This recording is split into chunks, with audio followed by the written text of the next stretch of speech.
Good morning to you, Jenny, from West Ealing in London. Thank you this morning for joining me on Give Me Five this morning, Jenny. Now, yes. Thank you very much for asking me on, Jeannie. You're welcome. I'm so privileged to interview you this morning.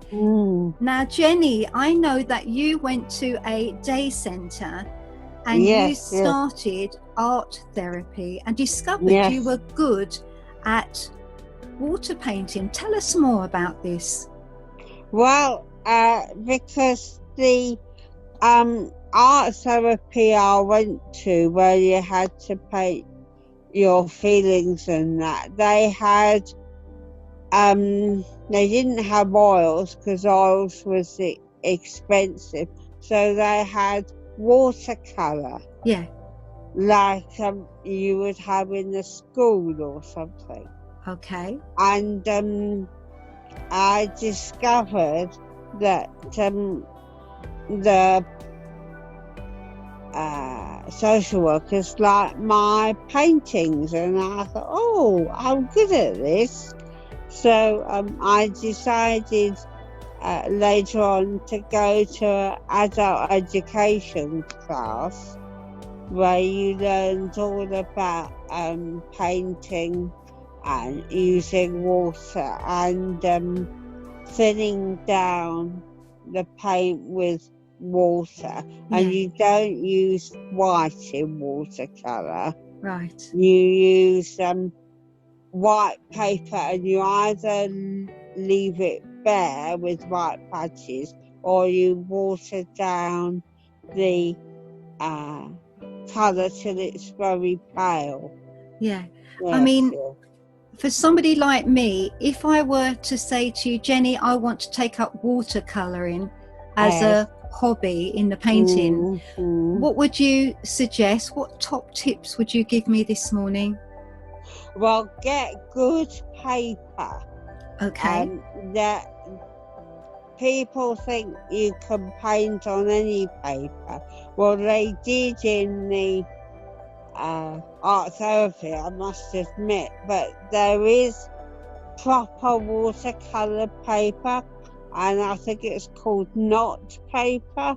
Okay. You can get it, and it's quite expensive, but it needs to absorb the water. Yes. It needs to absorb, because there is quite a lot of water in watercolour painting, believe it or not, hence the name. And the brushes are really quite important. It's not very politically correct to say this, but plastic hairs aren't really good. You really need bristle hairs. Right. Yes, I know people don't like thinking of bristle, but that's the best, really. And get a basic palette of colours, and don't get one with white in, because that really isn't a watercolour colour. Okay, and I guess people can also go to like art class on watercolours as well. Yes, they can. Basic art classes cover watercolours, Brilliant. Although a lot of them do tend to concentrate on oil these days, but if you go to a decent one, they will cover watercolour. Great. Now, Jenny, I know that you're interested in history and you're into Egyptology.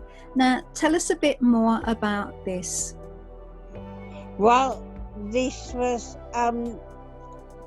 covered in various what they call dynasties, like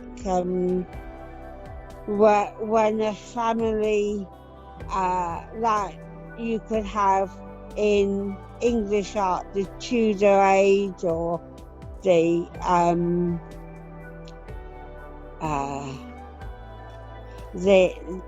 Normans. Here you have various dynasties, like Tutankhamun and various people like that.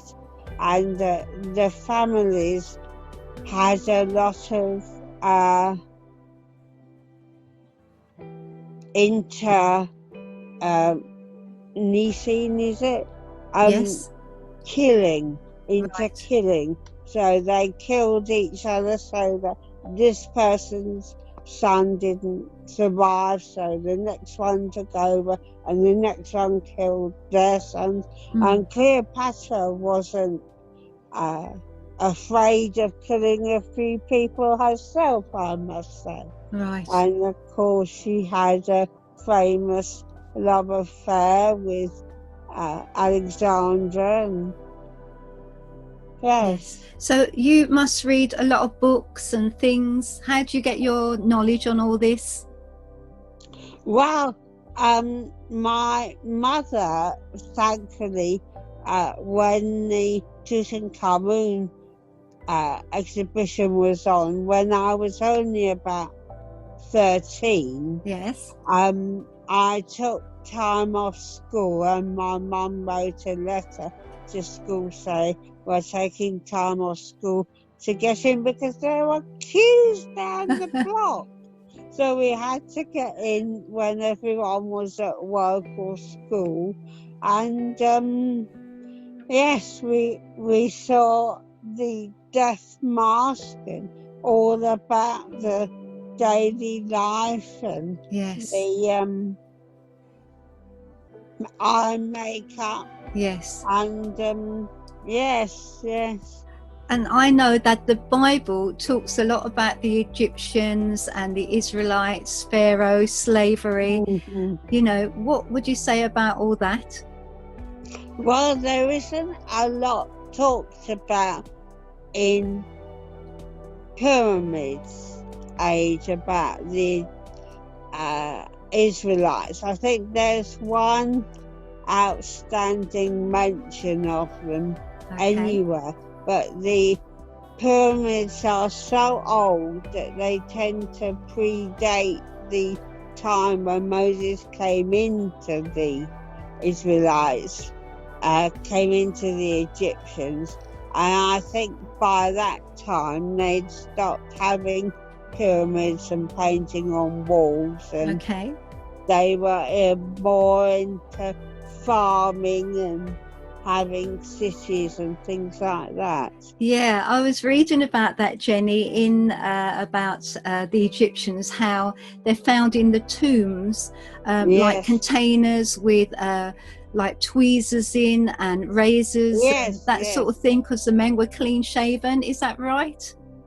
Yes, the reason they had clean shaven was because they were like the Romans. They believed in cleaning themselves and do everything like that. And the reason they put them in the tombs was they believed in the afterlife they would need artifacts from this present life to help them. So they put food, they even walled up servants, and the servants would die a death in suffocate in the tomb, so that they would have servants in the afterlife.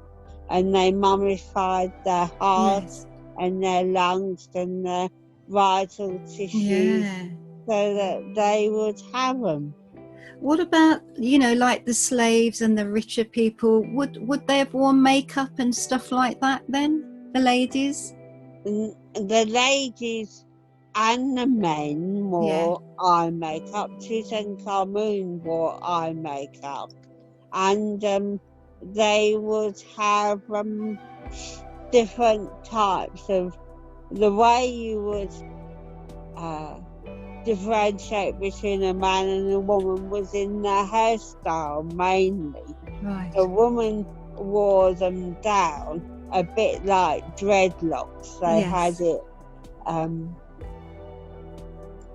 just coming down lower. Put with clay, and they used to mat clay into it, a bit like dreadlocks. And the men used to have it up. Wow. Yes, Yeah. That sounds really interesting. You're a really interesting lady, Jenny. Now, I do have to ask you one last question. Jenny, how did you get the nickname Rocky? Well, my husband had a friend called Jimmy, and he used to like to watch horse racing on TV. And sometimes, although I don't agree with gambling myself, but he used to watch horse racing. And there was a horse called Jenny Rocket who always used to win, and so I was called Jenny Rocket.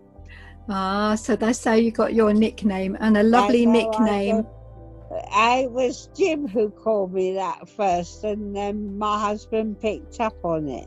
Lovely. Jenny, you have been such a joy and delight today. You are one lovely lady, and thank you for joining me on Give Me Five, Jenny, this morning. Yay! Thank you, Jenny. God bless you. And it's been a real pleasure to interview you this morning. You've been a very interesting lady. God bless you, Jenny. God bless. God bless you, and thank you for the opportunity. It's my pleasure. God bless. Bye. Okay, Jenny, well done this morning. I think that's come out for you. You were fantastic to interview. And you are so interesting. My only worry is that I have got the sun coming out here, and I'm hoping it's not reflected on the camera. And we won't know until we look back. If it is, would you be happy to do it again? I would, yes. But hopefully it will be all right.